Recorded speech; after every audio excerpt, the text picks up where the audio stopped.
gel fluide d'aloe vera. Donc là, j'ai acheté une branche, un brin d'aloe vera chez un épicier. Vous pouvez aussi en trouver en grande surface. Je l'ai acheté pour un prix d'environ 2,50 €.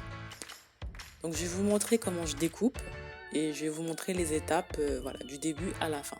Donc là, je coupe à peu près vers le milieu. Donc là, vous voyez ce que ça donne. Donc j'ai rincé l'aloe vera.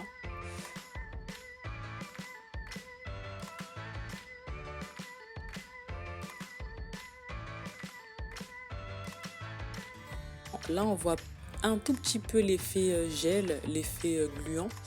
Euh, on verra d'autant plus après. Donc, je vais vous montrer comment je procède pour déjà découper l'aloe vera. Donc, il faut couper sur les côtés parce que vous avez des sortes de petites épines. Pas vraiment piquantes, hein, mais bon, voilà. Donc, j'ai coupé d'abord les épines, voilà. Et puis, je fais la même chose de l'autre côté.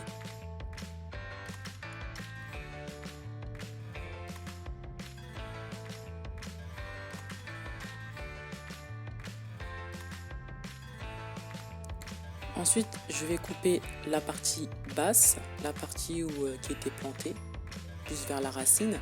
Donc là, vous voyez que je coupe un peu trop bas. Faudrait plus se rapprocher de la partie verte parce que du coup, l'aloe vera qui est au niveau de la racine est dur et difficile à exploiter. C'est difficile d'exploiter le gel. Donc je vais faire la même chose avec l'autre partie. Je vais pas garder la partie fine parce que c'est trop compliqué à décortiquer entre guillemets. Donc cette partie-là, je vais la jeter. Et je fais la même chose, je coupe les épines sur le côté.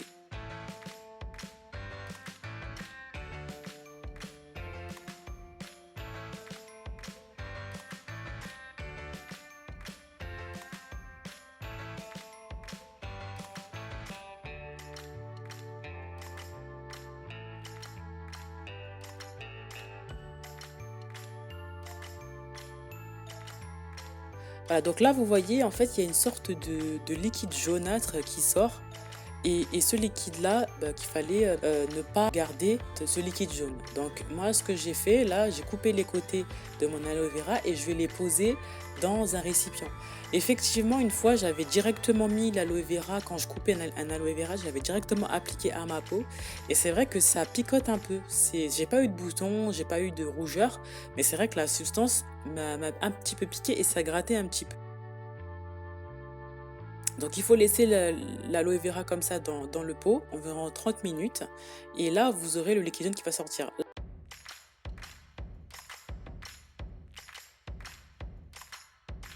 Là malheureusement je me suis trompée quand je filmais. Là vous voyez pas mais normalement le liquide est bien jaune et il y en a au fond. Voilà, au fond du récipient vous verrez du liquide jaune. Donc maintenant je vais couper. Donc il va falloir faire attention de couper au plus proche de la peau pour récupérer le maximum d'aloe vera bien sûr.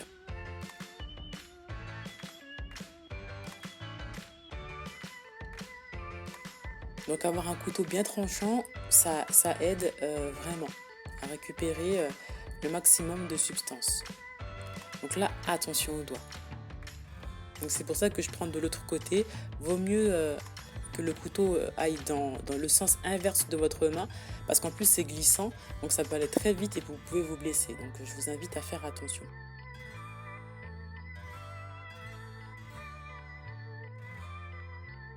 Donc là, vous voyez, c'est la partie fine. C'est beaucoup plus compliqué à couper. C'est pour ça que la pointe, je l'ai pas gardée parce que ça allait être long.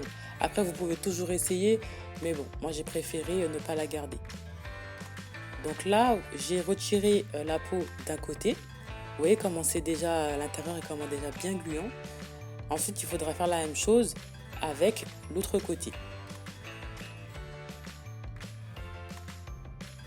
Donc moi je procède dans l'autre sens, hein, vous voyez, pour récupérer l'aloe vera et vous voyez, voilà, là j'ai un joli pavé d'aloe vera. Voilà, il faut retirer au maximum la peau pour garder, c'est plutôt transparent, hein, c'est assez voilà, transparent, translucide. Et cette partie-là, c'est cette partie-là qu'il va falloir conserver. Donc moi je garde mon petit récipient à côté pour pouvoir à chaque fois mettre l'aloe vera que je récupère dans mon récipient.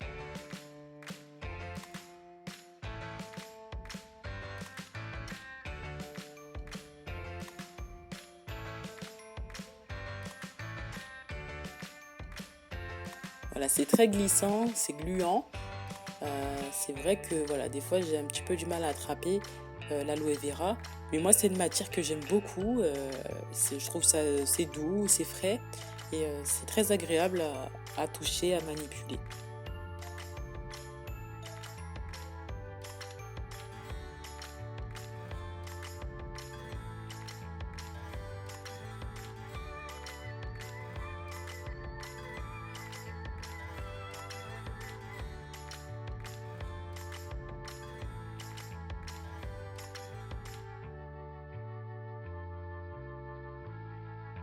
Donc il faut gratter au maximum.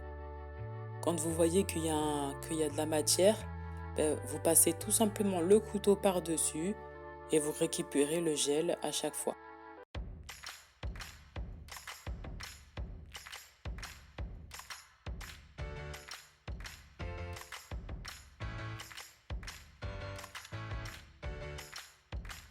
Là, vous voyez, c'est une bande que vous pouvez utiliser en fait cette partie de la peau tout simplement un peu comme une compresse, comme une lingette et vous pouvez l'appliquer directement sur le visage.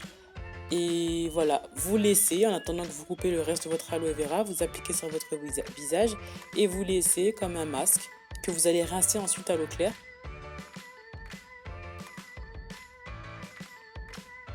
Donc là, bah, je vais continuer tout simplement. Je vais procéder de la même manière.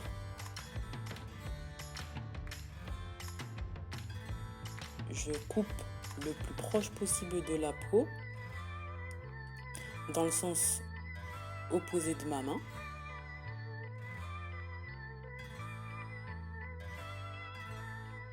Et c'est assez simple, hein, c'est assez facile à découper. C'est vraiment pas dur. Enfin, je veux dire, c'est pas un bloc rigide. Il n'y a pas à forcer. Il suffit juste de faire attention parce que c'est très glissant. Donc là, pour pouvoir attraper la peau qui est à l'intérieur, parce que la branche d'aloe vera est plutôt creuse, voilà, il vaut mieux couper en deux la partie et vous voyez, c'est vraiment facile. Donc comme je vous ai dit, vous pouvez utiliser les restes de peau pour en faire des masques directement à appliquer sur la peau comme une compresse. Et puis même si vous voulez, vous pouvez garder, c'est bien aussi de garder en fait les peaux, vous les mettez au congélateur, vous les séparez d'une feuille de papier cuisson par exemple, et vous les conservez au congélateur. Quand vous avez besoin de faire votre masque, vous prenez directement la peau, vous la laissez décongeler bien sûr, et vous l'appliquez ensuite sur votre visage, et vous verrez que ça fait vraiment une quantité quand même assez importante d'aloe vera à sa disposition avec une seule branche, hein.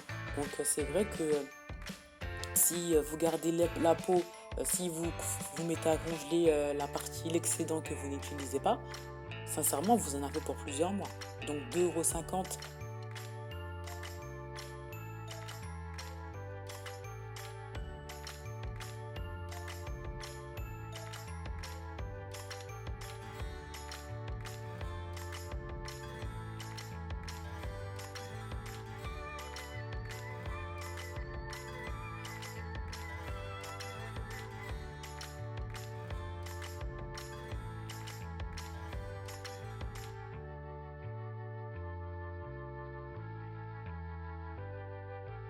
Donc voilà ce que ça donne. J'ai coupé, voilà, là j'ai mes morceaux d'aloe vera en bloc.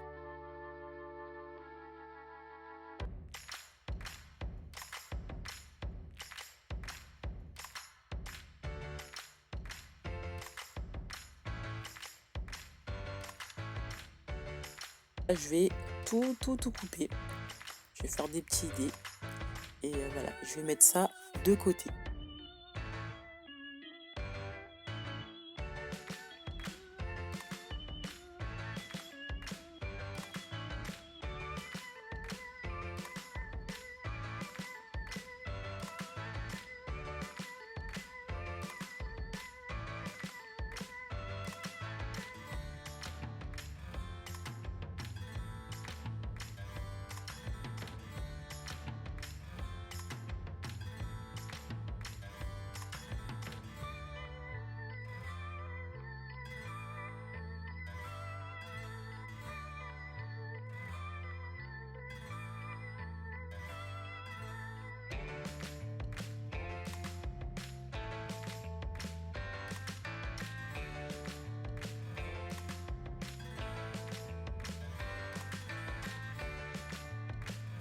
Donc voilà, j'ai terminé de couper toutes mes portions d'aloe vera.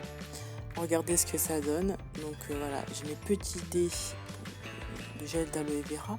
Vous pouvez constater que même en ayant des gros morceaux de dés, j'ai pas mal de gel, hein, tout de même. Donc c'est vrai que quand moi, je préférais utiliser directement voilà, ce gel. Mais j'ai vu sur vidéo que certaines personnes mixent pour appliquer directement l'aloe vera sur les cheveux par exemple. Moi, c'est quelque chose qui me correspond pas du tout parce que j'aime pas quand j'ai des résidus dans les cheveux. Comme j'ai les cheveux type 4C, ce qui fait que c'est très compliqué de retirer les résidus dans les cheveux. Là, ce que je vais faire, c'est que je vais prendre une partie de mes dés d'aloe vera que je vais mettre à congeler parce que j'ai pas besoin d'une quantité aussi importante.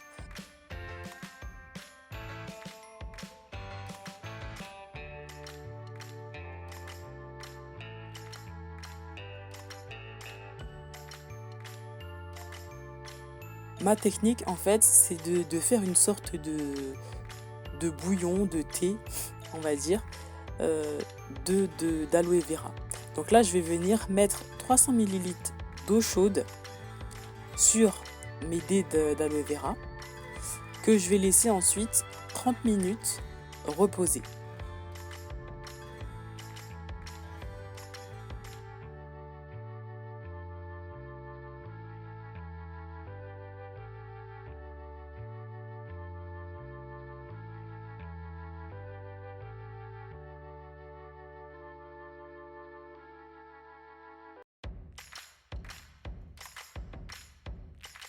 Après, une demi-heure plus tard, vous pouvez, voilà, vous voyez que l'eau est gluante.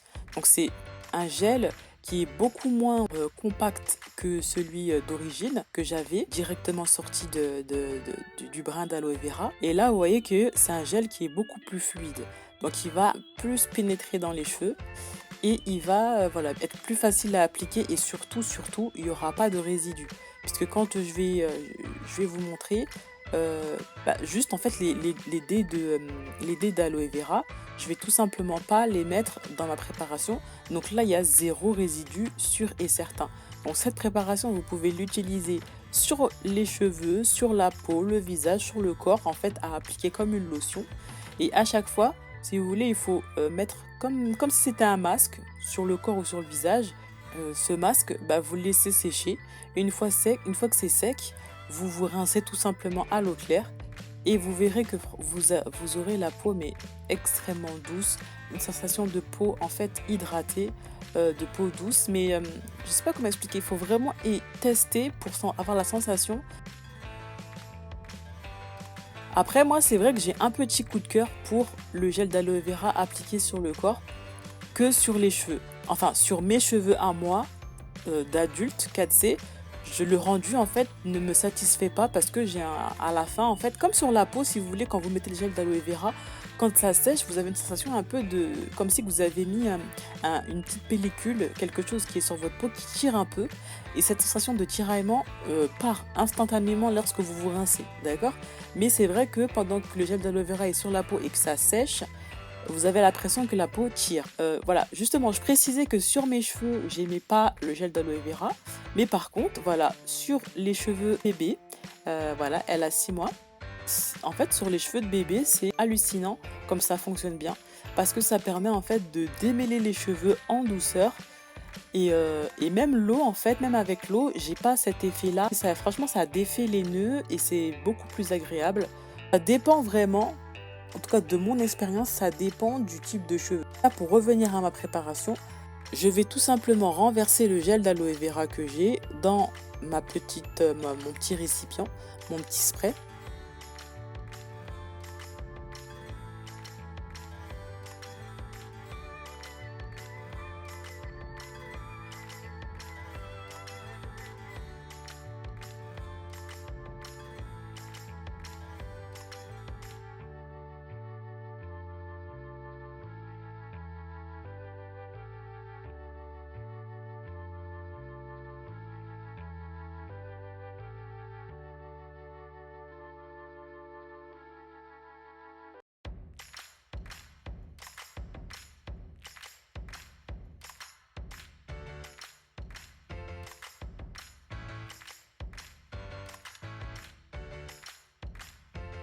Donc là, enfin, c'est vrai que j'ai pas très bien cadré, mais si vous voulez, je vous ai montré un peu que je peignais en fait sans rien et que le peigne avait du mal à passer.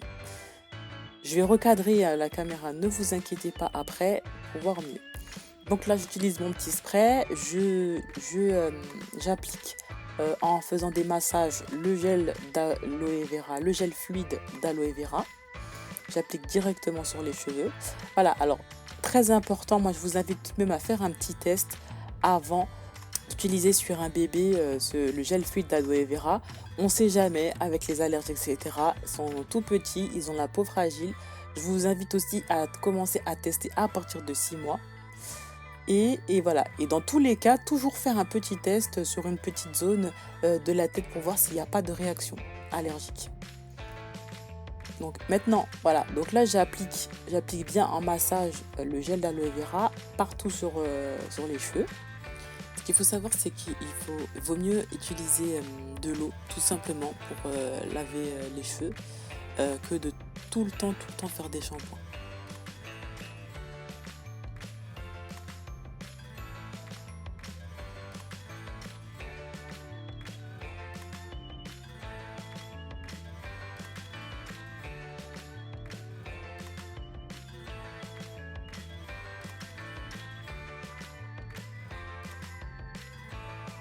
Et vous voyez que les cheveux se démêlent beaucoup plus facilement que sans. J'ai même fait le test avec uniquement de l'eau et pareil, il y a encore des nœuds.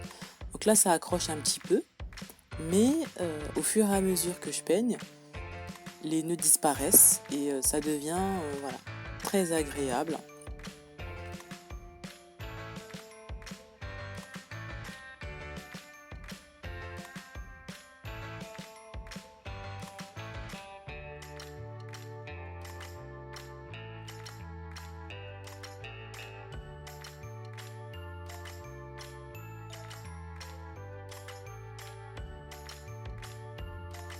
Donc j'utilise un peigne de chez Babyliss que j'ai acheté sincèrement par hasard.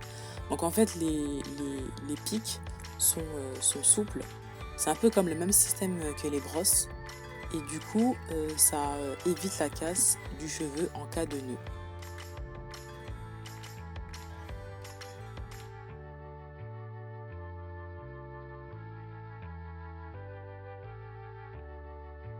Comme vous pouvez constater, là maintenant il n'y a plus du tout de nœuds. Donc on peut coiffer, styliser.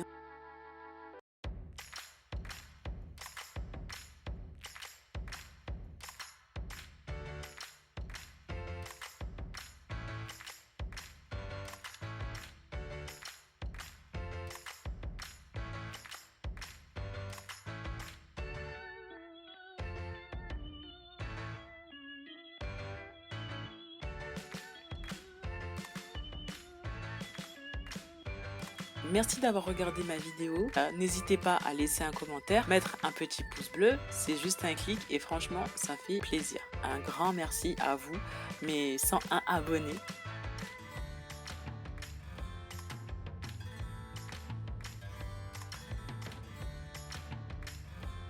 Abonnez-vous à ma chaîne. À très bientôt.